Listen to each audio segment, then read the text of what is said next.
It's Wednesday. It's Wednesday at 12:30 again, and here I am standing on my back lawn in the sunshine and hoping that the wind isn't too noisy. In any case, I'm going to show you around the garden. I don't know how far I'll get because I think the Wi-Fi. I've got a new router a while ago, and I don't think it's as good, as powerful as the other one, but it's nicer to sit with. Anyway, there's the garden. It doesn't really need much introduction, does it? There's purple flowers, and there's a magnolia which is just about finished.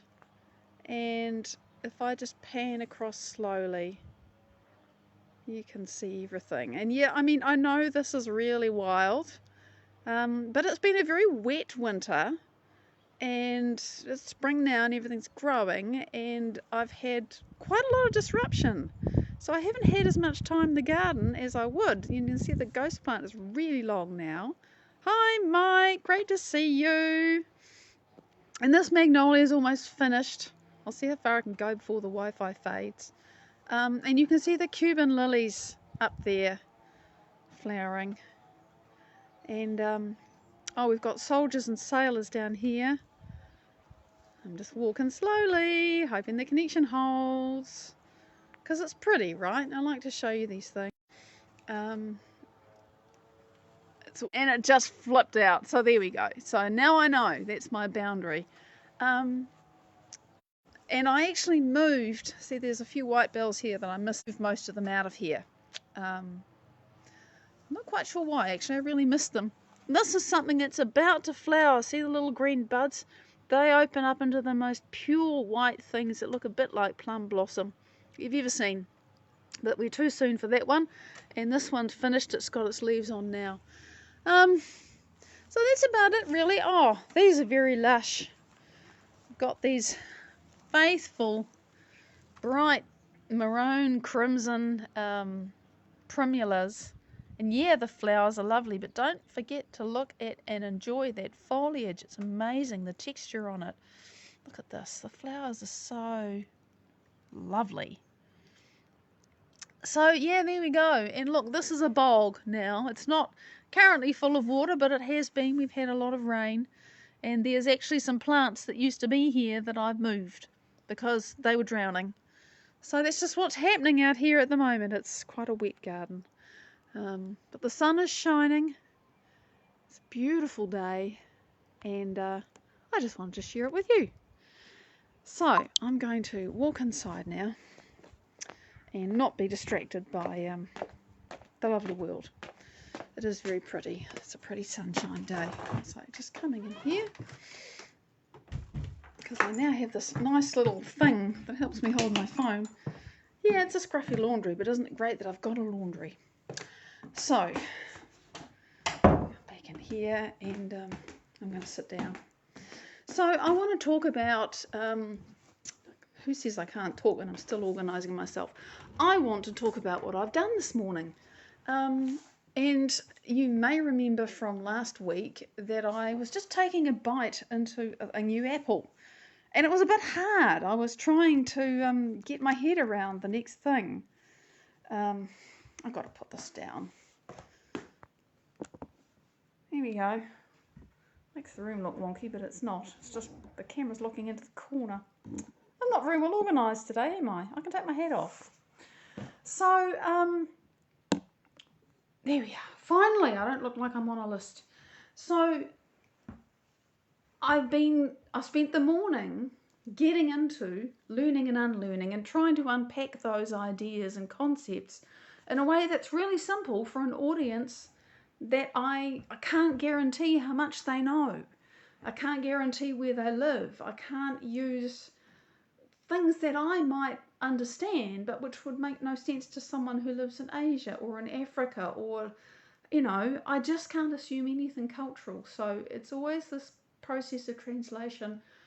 And I'm always asking myself, okay, this is the idea, but how much information is too much information?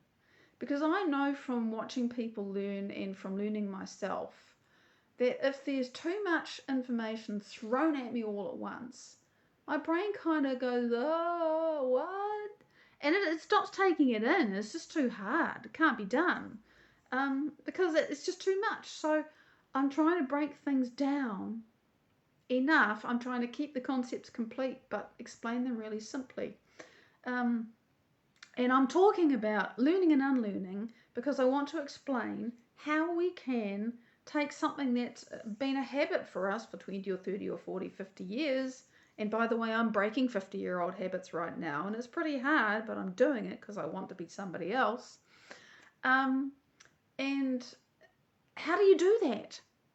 And so I'm trying to explain what happens in the brain to even make a habit. And to explain that, you have to explain a little bit about neurons, which I've already done, and I've explained that a neuron is a thing, it's got something in the middle, and there's stuff that comes out one end, and there's stuff that comes out another, and there will be pictures. And information goes from one end of the neuron to the other end of the neuron, then it jumps a gap and it goes to another one and does the same thing. See, really, really basic. But I haven't talked yet about the fact that, well, how do the neurons make the connections between this neuron and that neuron, and why would they connect with this neuron and not that other one, or would they connect with 2 or 3 or 5,000? So, I've got to actually explain a bit more about a neuron than just the fact that a signal goes from one end of it to the other, because neurons make connections, and that's called sprouting. So like trees, neurons look a bit like trees, and so the people who find names for things often name things by what they look like. And so neurons sprout connections, and I found a couple of really great videos on YouTube, which I will embed on the website. And they're little short ones, but you can actually see these neurons, and it's been done in vitro, in a little petri dish under a microscope, and you can see these neurons, and they're there, and they've got a bit in the middle, and there's bits branching out the sides of them, and these little arms, these little hands, and little tendrils are reaching out toward each other, and then they link up, and you can actually watch them in real time joining. And there's another one where you can watch them making a connection. There's like 4 or 5 of them. They make a little cluster, and then it prunes apart again. That's the opposite of sprouting, is called pruning. Neurons sprout connections when they make a connection with another neuron, and they prune them when they break those connections apart. And the reason why a neuron would break a connection is because it needs the raw materials that it's been using in that connection to make another one. Because there's a rule in the brain which says that if you don't use it, you lose it. And this is what happens if you don't use a synaptic connection. Sooner or later it's going to prune apart, because your brain is going to most efficiently make use of what's there. It's going to say, this circuit isn't being fired, it's not being used. Okay, I'm going to use it to do something that is going to be used. So I'm explaining that. And then I thought, well, how do I explain in a way that's relatable the idea that, you recycle synaptic connections? How do you explain that? And then I remembered that when I was young, when I was 5, my mother and my father, I say my mother, but both of my parents were into music and culture and things. And I started to learn to play the recorder, which is a little, it's like a pipe, and you just blow into it and put fingers on holes and make tunes. And I picked that up, and I learned it pretty well because I had talent. And I remember I was doing quite complicated stuff, and I played the recorder for 4 years. And then when I was 9, my mother said, she told me later, you need to, because I said, why did you get me to play the violin? It's because I needed a greater challenge. I think she must have looked at the recorder and thought, well, there's not that much you can do with it. It was a great instrument for a child, but now, she's bigger. So I started to learn to play the violin. And that was cool. And so, of course, all the synaptic connections, the hardware that I developed in my brain for remembering how to play the recorder and all of that stuff had to change. And so I kept the bits in my brain, because I was still using the bits in my brain. When I went from a recorder to the violin, I still needed to read music, I still needed to listen, I still needed to keep in time, I still needed to do all of that. But I didn't need to remember where to put my fingers on this thing, and I didn't need to remember how to blow. I did need to make new connections about how to put my fingers on a violin fingerboard and how to hold the bow. And I still remember them because I played it for more than 20 years. If you gave me a violin now, I could pick it up, even though I'd be rusty, right? Because I haven't used those synapses for decades now. That's another story. So I I did that, and that's a good example. You just, the brain doesn't leave stuff unused. It puts things where they're in use. Somebody who has sight and then loses the sight of one or both eyes, what happens is that all of the hardware, there's a lot of visual hardware at the back of our brain. If the eyes go, that hardware gets recruited to do something else. Um, if you a person who's blind who reads braille, for someone like me, there's a really small slice of the brain that goes in the fingertip, right? But somebody who's blind who reads braille, massive amounts of real estate in the brain get recruited, and they're all wired up to this fingertip because there's so much information. Well, I don't have the wiring in my brain to sense what a person senses when they are using their finger to read braille, but they have the wiring so they can sense it. That's just how it works. The brain, whatever we put our attention on and practice on, we're going to get good at, and we're going to make the hardware, and it's going to be in our head, and we're just going to do it.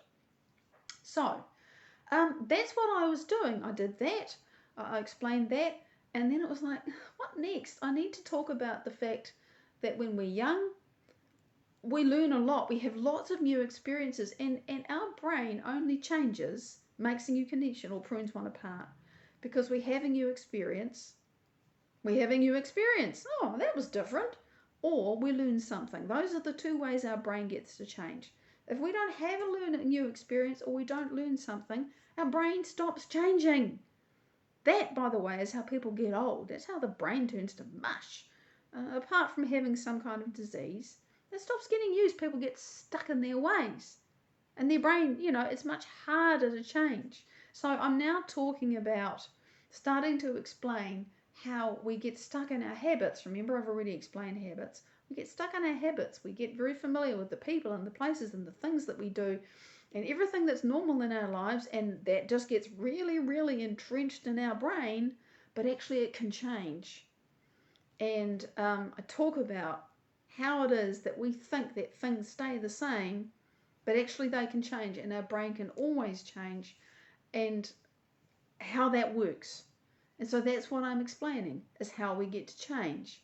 Because I know I've said it before, but I'll say it again. I did not understand that it was possible. I mean, before, not too long ago, scientists believed that, you get this many brain cells when you're born, and they die off as you get old, and that's that. It's not true. You can actually make new brain cells. It's known now. People used to say, oh, well, old dogs don't learn new tricks. Well, that's not true either. You just have to set up the right conditions in the brain so that it can make the changes. But the thing is that we didn't know how to do that. Now we do. There's new science to explain how you can change your brain, how you can take a 50-year habit and change it. And I'm doing it, so it must be possible. Did I say it was easy? No, but it's possible. If we really want to change our brains, we can. We just have to do the work to change our brains. So that is what I have been writing about this week. And I look forward to continuing, maybe I'll get a spot that will open up on the weekend. There's quite a lot of disruption going on in my life at the moment, and I personally think that is because I am changing a 50-year habit. When you change a habit in your life, it's not just that you're aware that things change. All sorts of stuff around you change to reflect that change as well. So my life is quite a little bit chaotic, and I mean, not in anything that's scary, but it's demanded effort. It's been disruptive. So I don't know if I'll get another slot to write before next Wednesday, but I'm going to keep on changing that habit because I don't want to be who I've been. I want to be this new person that I'm creating, and I will keep on writing when the door opens and the time is available for me to do it.